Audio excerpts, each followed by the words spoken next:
paano na po ang Laguna de Bay. Ito po ang kalawakan ng Laguna de Bay.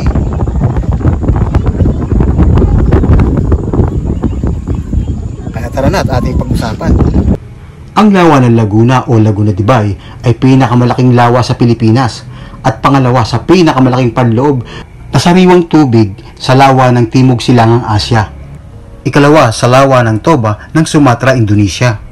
Matatagpuan ito sa pulo ng Luzon, sa pagitan ng mga lalawigan ng Laguna sa timog at Rizal sa hilaga at Kalakhang, Maynila sa kanlurang baybayin. Nasa 749 kilometro kwadrado ang lawak at may pangkaraniwang lalim ang katabigan na may 2 metro.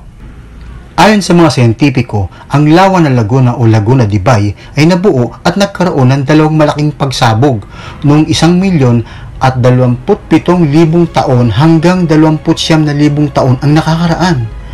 Nababalot na ba tayo ng kagubatan o yelo? Nabuo mula sa aktibidad ng tektonika o paggalaw ng lupa at pagsabog ng bulkan. Meron din mga pagkakataon na habang lumilindol ay sumasabog din ang bulkan. Masyado pang mapanganib nung panahon na yon.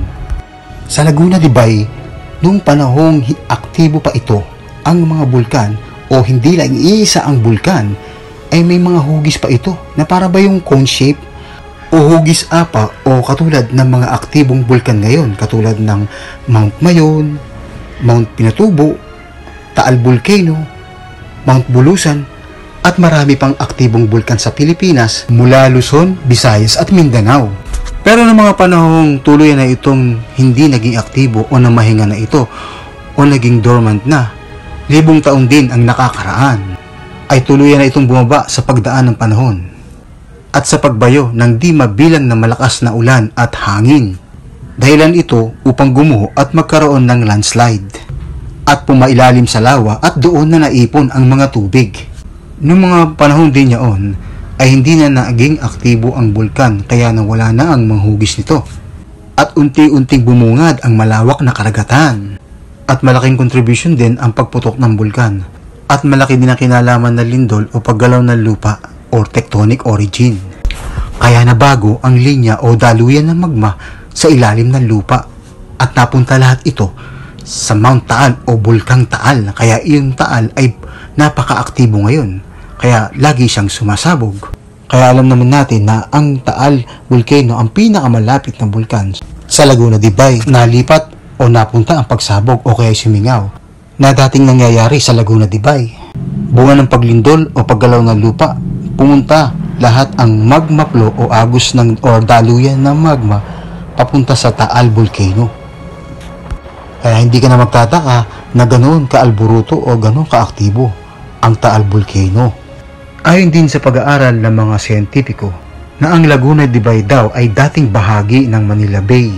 Dahil sa paggalaw ng lupa o paglindol ay unti-unting nagbago ang hugis ng lupa. Alam mo ba ang aktibong port na iyon? Sa ngayon, iyon ang tinatawag na Marikina Valley Port. Nakikita niyo ba yung guhit na pula sa kaliwa na binabagtas ang baybay ng Laguna de Bay na dikit sa Metro Manila mula Taguig, Parañaque, Las Piñas, Muntinlupa at iba pang karatig bayan? Iyan ang tinatawag ngayon Marikina Valley Port. Kaya malaki ang kinalaman nito kaya nag-iba ang direksyon ng magma flow. Meron 21 ilog ang dumadaloy mula sa lalawigan ng Rizal at sa lalawigan ng Laguna. Mapasok ito sa lawa ng Laguna at lalabas naman ito sa kaisa-isang Pasig River papunta sa Manila Bay. Makikita sa mapa ang Laguna Lake doon sa kanan na may kulay blue at ang Manila Bay doon sa kaliwa. At ang kulay blue na linya na may arrow, yan yung Pasig River na nakapahalang sa kabuuan ng Metro Manila palabas ng Manila Bay. Yan yung Pasig River. Mas mataas ng 1 metro ang sea level ng Laguna de Bay sa sea level ng Manila Bay o tinatawag nating West Philippine Sea. Sa ngayon ay natutulog ang bulkan sa Laguna de Bay pero meron pa rin tumbakas katulad ng bakit merong hot spring sa Laguna. Ibig sabihin may mainit at may aktibidades ng bulkan sa ilalim pero hindi na siya aktibo. At nariyan din yung Mount Banahaw na sinasabing natutulog din na bulkan. Kapag pumutok ang bulkan, ang malaking bahagi sa ilalim ng lupa ng bulkan ay bumibigay o gumuguho. Dahil sa patuloy sa paglabas ng magma, ang malaking bahagi ng bulkan sa ilalim ng lupa ay nagiging kuwang. Dahilan ng ito kaya ito'y gumuho at maglikha ng malalim na hukay. At ito ang tinatawag na kaldera. Ang kaldera sa ibabaw, katulad ng Laguna Lake, at ang kaldera sa ilalim, na pinakamalaking kaldera sa buong mundo, ito yung tinatawag na Apo-Laki kaldera na matatagpuan dito sa karagatan ng Pilipinas. At napakarami raw mineral deposit. Napakagandang pagmasdan, basta kalikasan, pero lahat ng kalikasan ito ay punong-puno ng hiwaga. Walang mangangalaga nito kundi ang mga mamamayan. Kailangan talagang magtulong-tulong upang ito ay malinis at mailayo sa anumang polusyon. Dahil napakalawak ng tubig tabang na ito na pwedeng pagkuhanan ng tubig inumin kung ito ay magiging malinis. Kung magtutulong-tulong ang gobyerno at ang mamamayan, lilinis ang karagatan at mailalayo ito sa polusyon at dadami ng tuluyan ng mga isda at para makinabang ang susunod na henerasyon.